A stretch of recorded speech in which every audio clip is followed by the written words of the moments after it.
오늘은 누가복음 1장 24절서부터 56절 말씀을 참고해서 하나님의 말씀의 능력이라는 제목으로 여러분들과 말씀을 나누기를 원합니다. 하나님의 말씀의 능력, 이것은 이 말 자체는 믿는 사람이라면 대체적으로 다 이해가 되는 말씀입니다. 하나님의 말씀에는 능력이 있다. 이렇게 묘하거나 새롭거나 그러한 말씀이 아니에요. 그런데 우리가 신앙생활을 하다 보면 머리로 믿는 것과 머리로 아는 것과 삶에 적용하는 이 차이가 있습니다. 말하자면 이 knowing in the brain and living in the heart is different 라고 그러죠. 그러니까 머리에서부터 이 심장까지 6인치가 차이가 있답니다. 그런데 이걸 뭐라 그러냐면 머리와 마음의 6인치 차이라고 합니다. 6인치 차이. Difference of 6 inches. 이 6인치 차이가 얼마나 큰, 아주 가까운 것 같으면서도 얼마나 큰 역할을 하는지 몰라요. 머리로는 아는데 가슴으로는 느껴지지 않는 거예요. 머리로는 아는데 그런데 현실은 힘든 거예요. 현실은 다른 겁니다. 그래서 많은 성도들이 이것 때문에 많은 고통을 합니다. 이론적으로 아는 것과 실제 신앙생활하는 그 가운데서의 오는 충돌, 그리고 외부 사람들이 보여주는 그 믿음 생활뿐만 아니라 내가 살아가는 신앙생활 가운데서 그 차이점, 그것 때문에 어려움을 많이 느끼게 되는 것이죠. 신앙생활을 하다 보면은 어려움이 있습니다. 그 어려움이 어떤 어려움이냐면 하나님의 말씀과 우리의 삶의 현장의 충돌이에요. 하나님의 말씀과 우리의 삶의 현장에 충돌이 있을 때가 있다는 것이, 우리가 여태까지 알고 있었던 그 모든 것이 무너질 때가 있다는 것입니다. 우리가 생각했던 것, 우리의 자존심이 짓밟힐 때가 있다는 것이에요. 내가 이것만은 지켜야 되겠는데 이것을 내가 내려놓으면은 내가 죽을 것 같은데 하나님이 그것을 내려놓으라 그러시는 거예요. 그것을 포기하라 그러시는 거예요. 그런데 그것을 포기하기 전까지는 하나님의 능력을 우리가 체험할 수 없다는 것입니다. 오늘 말씀을 참고하면 첫 번째로는 하나님의 말씀의 능력은 불가능을 가능케 하시는 능력인 줄 믿습니다. 불가능을 가능케 하는 능력. 우리가 신앙생활 할 때는 그냥 조금씩 쌓여서 열매가 맺히는 그러한 모습도 보이지만 하나님께서 절대로 이것은 인간의 생각으로는 할 수 없고 인간의 결과로는 이룰 수 없는 것들을 이루세요. 그 이루시는 그 순간에 신앙에 즐거움이 있는 거예요. 만족이 있는 거예요. 하나님이 이래서 이것 때문에 그런 것들을 허락하셨구나. 그런데요, 신앙의 쾌락을 느끼려면 그 신앙 과정 속에서 그 충돌의 과정이 있어요. 오늘 말씀을 통해서도 우리가 알 수 있지만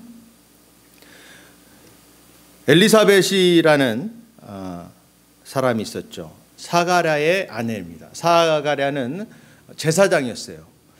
대제사장 중에 한 명이었습니다. 그래서 1년에 한 번 지성소에 들어가서 예배를 드리는데 그 예배 드리는 가운데 가브리엘 천사가 나타납니다. 가브리엘 천사가 나타나서 내년 이맘때 내 아내가 아들을 낳으리라 그랬어요. 무슨 소리냐고. 내가 이렇게 늙었는데, 우리 아내가 월경이 다 끝나고 저렇게 늙었는데 무슨 아들을 낳겠습니까? 그랬어요. 그랬더니 내가 하나님 앞에 서 있는 가브리엘 천사인데 내가 믿지 않았기 때문에 아들을 낳을 때까지 내가 벙어리가 되리라 그랬어요. 그래서 그 순간 나오면서 벙어리가 됩니다. 말을 못해요. 글씨는 쓸 수 있지만 말을 못합니다.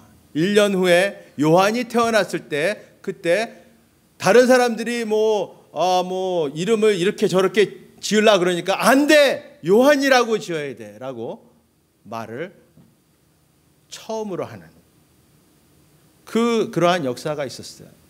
오늘 엘리사벳을 통해서도 월경이 끝났는데 아들을 낳게 되는 불가능이 가능케 되는 역사가 있었지만 그보다 더 불가능한 일은 마리아의 역사입니다.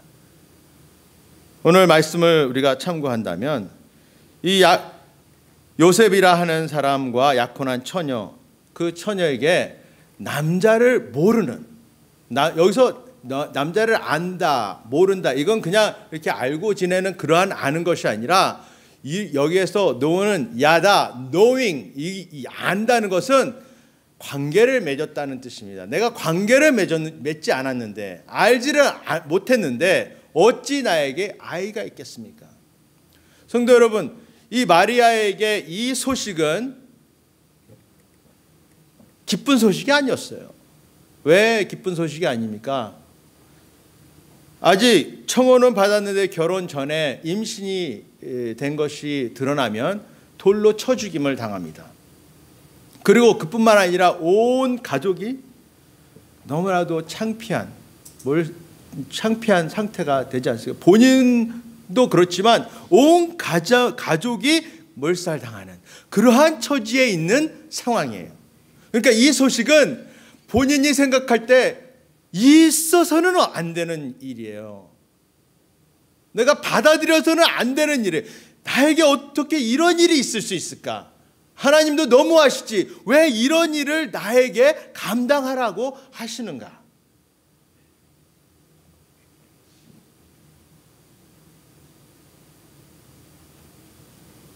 선사가 뭐랍니까? 보라, 36절에 보라, 내 친족 엘리사벳도 늙어서 아들을 배웠느니라. 본래 임신하지 못한다고 알려진 이가 이미 6달이 되었나니 대저 하나님의 모든 말씀은 능하지 못하심이 없느니라. 하나님의 말씀은 능력이 있다는 것입니다. 들으셨는지 모르겠지만 어느 목사님이 교회에 부임을 하셨습니다. 나이 드신 목사님이 은퇴하시고 젊은 목사님을 뽑았어요. 혈기 있는 젊은 목사님이 우리 교회를 인도해야 된다 해서 젊은 목사님을 뽑았습니다. 목사님이 설교도 잘하시고 기도도 인격도 모든 게 거의 퍼펙트해요. 목사님이 오셔서 설교를 쫙 주일날 하신 다음에 그렇지 않습니까? 선보러 와서 설교하는 거하고 주일날 설교하는 거 좀 달라요. 근데 설교를 한 다음에 성도들의 신앙 상태를 조금 이렇게 점검을 해야 되겠는데 뭐 어떻게 하겠습니까? 마침 예배 끝난 다음에 복도에 가는데 어떤 아이가 이렇게 오고 있어요. 그래서 야, 이리 와봐라. 그랬더니 탁 달려왔어요. 외국 아이니까 외국 이름인데 오늘은 한업으로 설교를 하니까 철이라고 합시다. 철이야, 일로 와봐. 이 철이한테 이런 질문을 했어요. 오늘 성경 공부 잘했니? 네, 잘했습니다. 그래, 여리고 성을 누가 무너뜨렸냐? 그랬어요. 여리고 성을 누가 무너뜨렸냐? 그랬더니 이 아이가 얼굴이 창백해지더니 목사님, 제가 무너뜨리지 않았습니다. 제가 무너뜨리지 않았습니다. 그러는 거예요. 믿어주십시오. 저는 여리고성을 무너뜨리지 않았습니다. 우리 어머니 아버지한테 그런 말을 하면은 난리가 납니다. 제발 믿어주세요. 그러는 거예요. 그러니까 목사님이 좀 어처구니가 없잖아요. 당황을 했어요. 당황을 해가지고 이거를 수습을 해야 되는데 마침 주일학교 선생님이 오시는 거예요. 그래서 다음 주에 보자, 철이야. 그러니까 이제 목사님이 선생님, 담임 선생님이십니까? 그렇다고. 그래요. 제가 철이한테 여리고성을 누가 무너뜨렸냐고 했더니 자기가 무너뜨리지 않았다고 그러는데 어떡합니까? 그랬더니 그래요? 제가 철이를 1년 동안 성경 공부를 가르쳤는데 정말 착하고 솔직한 아이입니다. 철이가 여리고성을 무너뜨리지 않았다고 하면은 분명히 무너뜨리지 않았을 것입니다 라고 하는 거예요. 그러니까 이야, 심각하구나. 목사님이 당회에서 장로님들하고 이렇게 당회를 하는데 우리 교회에 문제가 있습니다 그랬어요. 문제 없는 교회가 있겠습니까? 문제가 있어요. 항상 있어요. 그 문제를 어떻게 해결하느냐, 그게 안건이지 문제는 항상 있습니다. 그런데 장로님들이 새로운 목사님이 오시더니 첫 당회에서 문제가 있다 그러니까 긴장이 되지 않겠어요. 그래서 목사님이 그러시는 거예요. 제가 지난 주일날 어린 철이한테 여리고성을 누가 무너뜨리냐고 물어봤더니 자기가 안 무너뜨렸다고 해서 선생님한테 물어봤더니 그 아이는 솔직하고 정직한 애라서 걔가 안 무너뜨렸다 그러면 안 무너뜨렸다고 말하는 겁니다. 맞습니다 라고 하는데 이 어찌합니까? 그랬더니 침묵이 쫙 그냥 깔리더니 재정 담당하시는 장로님이 인상을 탁 쓰면서 목사님, 만약에 우리 교회 주일학교 학생이 여리고성을 무너뜨렸다면 우리가 모든 재정을 다해서라도 책임져야 됩니다. 성도 여러분, 누구를 원망하려고 하는 것이 아니라 그 목사님이 그 교회에서 매주 성경을 읽게 하고 또 말씀을 암송하게 해서 아주 대표적인 성도들이 성경에 아주 능숙한 교회를 세웠다는 예화가 있습니다. 여러분, 제가 질문하고 싶은 게 있어요. 여리고성에 대해서가 아닙니다. 여러분은 다 답을 아실 테니까. 그런데 질문이 뭐냐면 질문의 의도가 무엇이었냐는 거예요. 질문의 의도. 목사님께서 철이에게, 선생님에게, 당회에게 했던 그 질문의 의도가 무엇이었냐는 것입니다. 책임 전가를 하기 위해서요? 아니에요. 분석을 하기 위해서였습니다. 그래서 더 효과적으로 성경 공부를 하고 말씀을 전하고 훈련을 시켜서 정말 성도다운 성도가 될 수 있도록 하기 위해서 점검을 하는 거였어요. 그런데 그 질문을 어떻게 받아들이냐에 따라서 반응이 다른 거예요. 반응이. 우리가 신앙생활할 때 그 한마디 전하는 그 한마디에 상처받는 사람들이 많죠. 아유, 머리가 짧아서 예쁘네요. 머리가 길었을 때는 안 예뻤나. 그게 아니잖아요. 그게 아니에요. 그 뭔가 이렇게 파지티브하게 대시하려고 그러는데 그게 역으로 뒤틀리는 그런 안타까움이 우리 모습 속에 있지 않습니까? 이 천사가 마리아에게 다가갔을 때 마리아는 이 천사의 소식이 나는 이제 망했다. 나는 이제 죽었다. 나는 이제 어떻게 이것을 헤쳐나갈 수 있는 능력이 없다. 그래서 자포자기하고 그리고 내가 원하는 뜻만 행하는 것이 아니라 그의 대답은 무엇이었습니까? 마리아가 이르되 주여 주의 여종이오니 말씀대로 내게 이루어지이다. 주의 여종이오니 말씀대로 내게 이루어지이다. 이것은 무슨 뜻이냐면 다른 사람들이 나를 오해해도 상관없습니다. 상관없어요? 상관 있어요. 그러나 상관하지 않겠다는 거예요. 오해해도 상관하지 않겠다는 거예요. 왜? 하나님의 뜻이니까. 하나님의 뜻 가운데 내가 동참하는 과정이니까. 손가락질 당해도 상관하지 않겠다는 거예요. 왜? 다른 사람들은 이해 못해도 지금 이 현실 가운데 하나님께서 함께 동행하시는 그 축복을 누리는 그 기간이 될 테니까. 10개월한 오랜 기간은 지옥의 기간이 될 수도 있겠지만 하나님의 은혜의 기간이 될 수도 있다는 것입니다. 성도 여러분, 왜 모세가 광야에서 40년 동안 헤맸습니까? 왜 요셉이 종으로 팔려서 모함당해서 감옥에 들어갔습니까? 성경 인물 중에 하나님께서 역사를 하시기 전에 항상 고통의 기간들이 있었어요.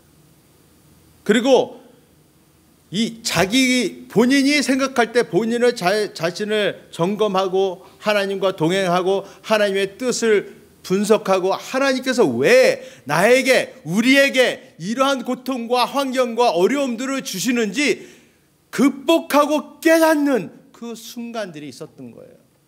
그리고 그 순간들을 극복하고 나서는 어떠한 대답이 나오냐면 주의 종이오니 주의 말씀대로 이루어지리이다. 아멘. 성도 여러분, 은혜장로교회 성도가 되신 것이 하나님의 은총인지 제 이름으로 축복합니다. 두 번째로는 하나님의 말씀의 능력이 이루어지리라고 믿는 자에게는 복이 있다는 것입니다. 복이 있다는 거예요. 기복신앙이 잘못된 것이 아닙니다. 왜? 하나님을 믿으면 하나님의 축복이 우리에게 임합니다. 그런데 무엇이 잘못된 것이냐면 기복신앙만 믿는 것이 잘못된 것이에요. 하나님이 저희들과 함께 동행하시는 그 자체가 축복이에요. 그 축복의 길을 우리가 걸어갈 때에는 하나님의 능력이 저희들의 삶 속에서 드러나게끔 되어 있습니다. 나타나게끔 되어 있어요.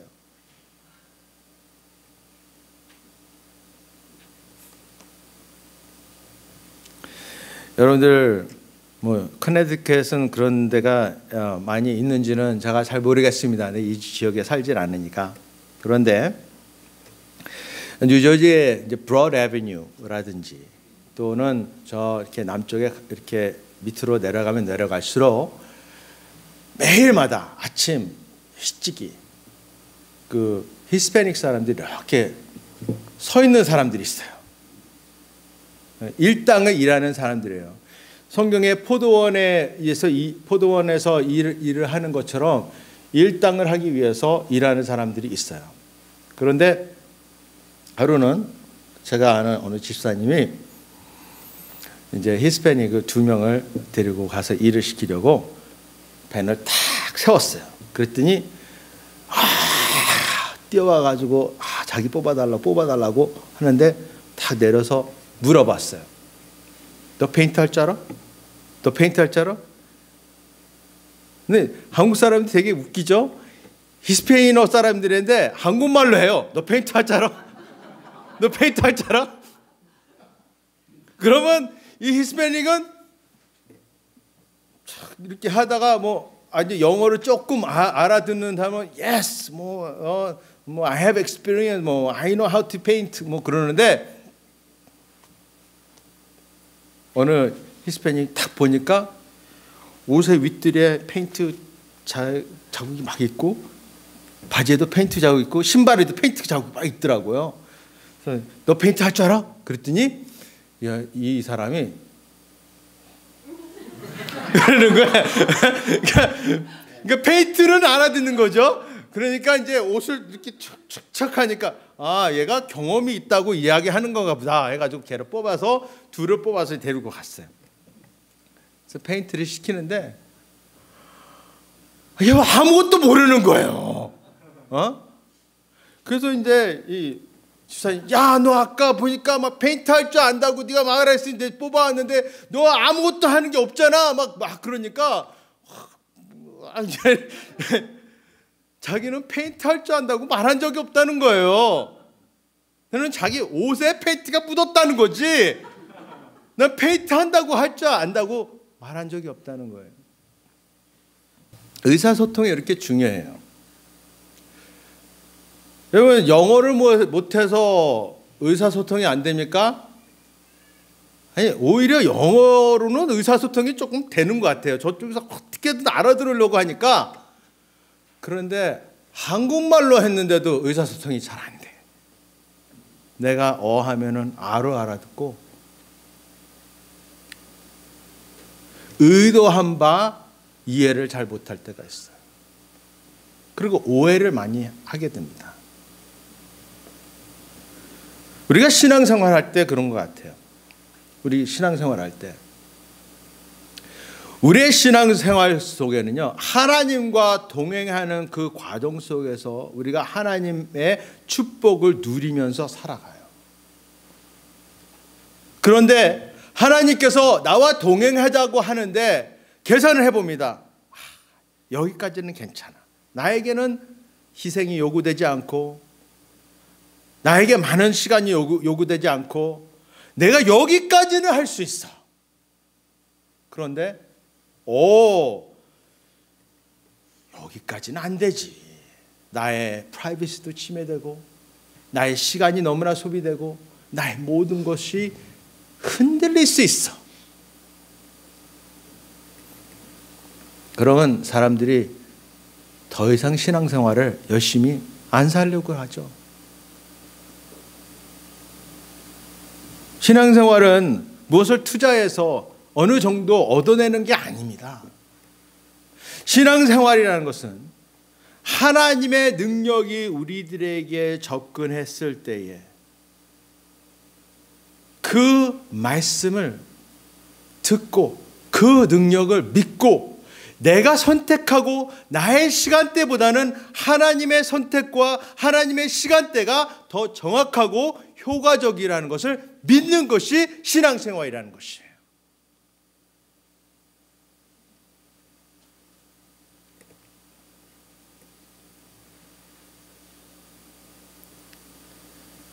오늘 말씀을 보면 그 종 이스라엘을 도우사 긍휼히 여기시고 기억하시되 우리 조상에게 말씀하신 것과 같이 아브라함과 그 조상에게 영원히 하시리로다 하니라. 마리아가 석 달쯤 함께 있다가 집으로 돌아가니라 그랬어요. 하나님의 말씀의 능력은 반드시 이루어집니다. 그때가 우리가 생각할 때는 조금 지연된다고 생각할 수가 있어요. 이 마리아가 찬양하고 기도했던 그 기도의 마지막 부분인데요, 하나님이 아브라함에게 약속했어요. 너의 씨앗을 통해서 내가 축복하리라.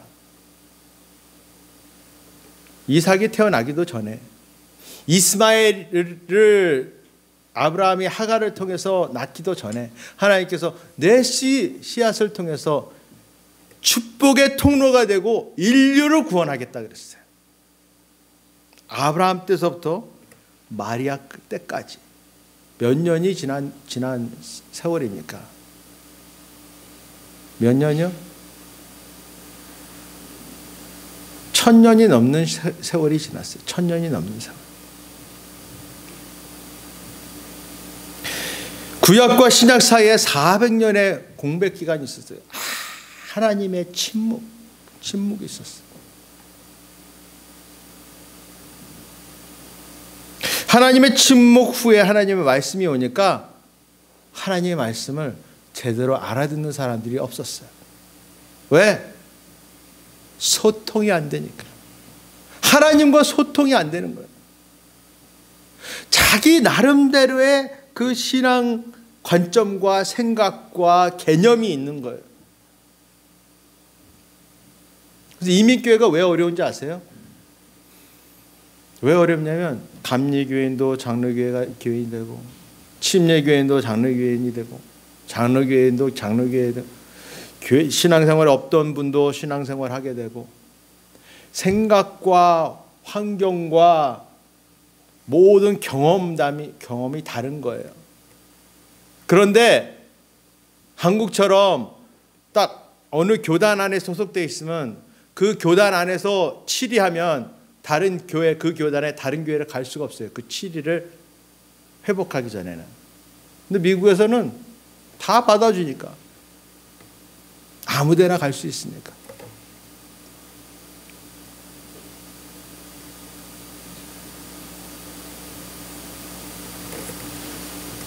하나님의 말씀의 능력, 그때가 있다는 것입니다. 그때가 하나님의 때에 이루어진다는 거예요.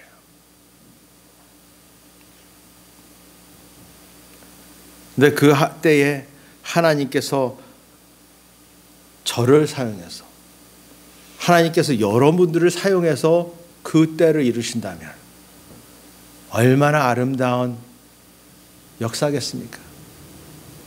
만약에 마리아가 저는 싫습니다,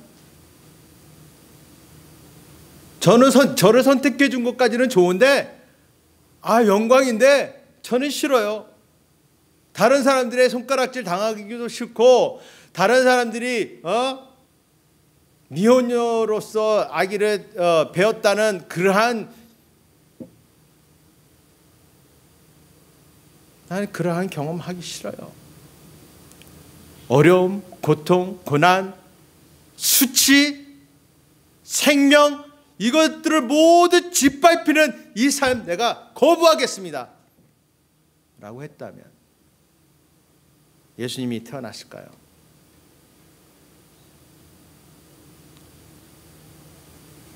저희들이 하나님께서 주시는 이 가브리엘 천사의 소식처럼 하늘에는 영광이요 땅에는 평화를 이루는 이 소식, 우리가 동참할 수 있는 그 기회가 있다는 것이 얼마나 큰 축복인지 몰라요. 고난, 고통, 이 생명을 이끌어내는 과정입니다.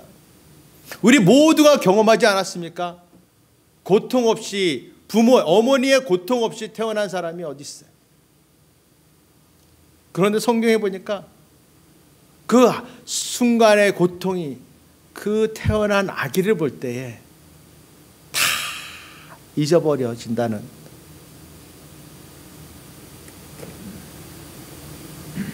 저도 아이가 셋이 있죠. 모니카, 제시카, 크리스토퍼리 있습니다. 모니카 탁 태어났을 때, 야, 여자가 이렇게 힘들게 아이를 낳는구나. 속으로 못할 짓이다.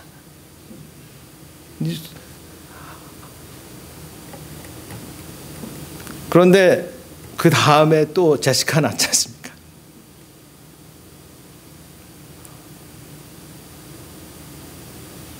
요새 이렇게 생각해 보면 우리 애들이 없으면 삶의 의미가 없을 것 같아요. 그렇게 좋아요. 50밖에 안 됐는데 늙은이 타령하네, 그렇죠?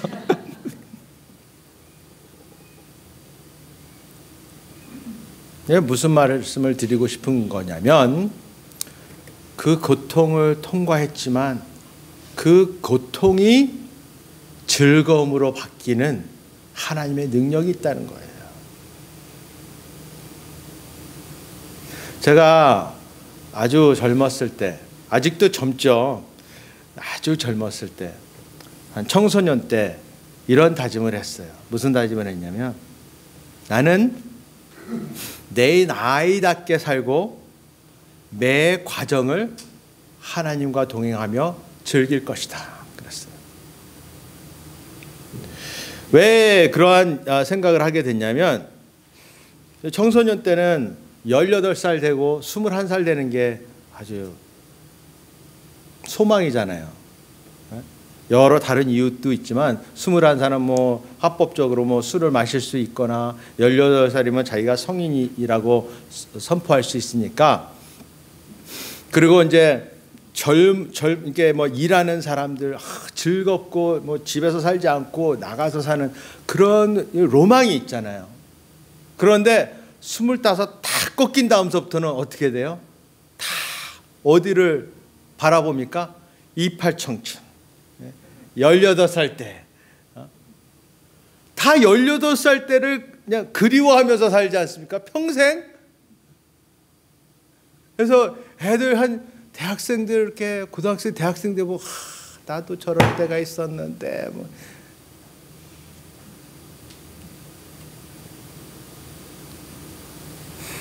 만족이 없어요. 어릴 때는 어른 되고 싶고 어른 됐을 때는 어리고 싶고 만족이 없는 거예요. 그래서 저는 어떻게 살기로 했냐면 10대는 10대답게, 20대는 20대답게, 30대는 30대답게, 50대는 50대답게. 18살 때 아이들의 그 무슨 즐거움을 느낄 수 있습니까? No way. 50, 60대 되면 아이들, 손자, 손녀 그 즐거움을 느낄 수 있는 거예요. 그 과정 속에서의 그 만족이 있는 거예요. 이 신앙생활도 그런 겁니다. 고통은 그 고통, 그 과정 속에서 하나님께서 왜 이것을 나에게 허락하셨을까? 왜 우리에게 허락하셨을까? 이 가운데서 하나님의 뜻이 무엇인가? 이 가운데서 하나님께서 원하시고 주님께서 말씀하실 그 능력의 역사가 무엇인가? 그것을 발견했을 때에 얼마나 만족이 있는지 몰라요. 성도 여러분, 하나님의 말씀의 능력, 불가능을 가능케 하시는 능력, 이 능력을 여러분들이 소유하시고 매일매일 신앙생활 가운데서 하나님의 축복 가운데 임하시는 주의 백성들이 되시기를 주의 이름으로 축원합니다.